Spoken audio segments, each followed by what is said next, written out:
ദുബൈയിൽ ഗതാഗതം നിയന്ത്രിക്കുന്നതിന് റോഡ് ഗതാഗത അതോറിറ്റി രൂപപ്പെടുത്തിയ സ്മാർട്ട് ട്രാഫിക് സംവിധാനം കൂടുതൽ റോഡുകളിലേക്ക് വ്യാപിപ്പിക്കുന്നു. 2026ഓടെ ദുബൈയിലെ പ്രധാന റോഡുകളെല്ലാം 100% സംവിധാനത്തിന് കീഴിലേക്ക് കൊണ്ടുവരും.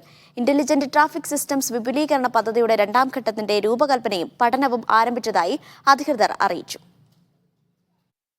ഒന്നാം ഘട്ടത്തിൽ ദുബൈ എമിറേറ്റിലെ പ്രധാനപ്പെട്ട റോഡുകളിലെ 60% ഭാഗങ്ങളിലും പദ്ധതി നടപ്പിലാക്കിയിരുന്നു.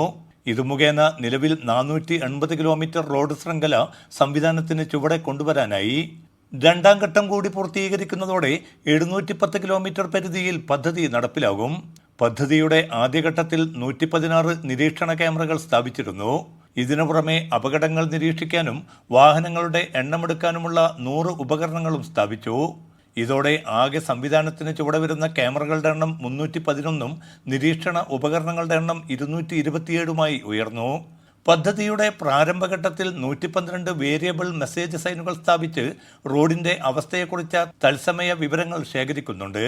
യാത്രാസമയവും വേഗതയും അളക്കുന്നതിനുള്ള 115 ഉപകരണങ്ങളും സ്ഥാപിച്ചു.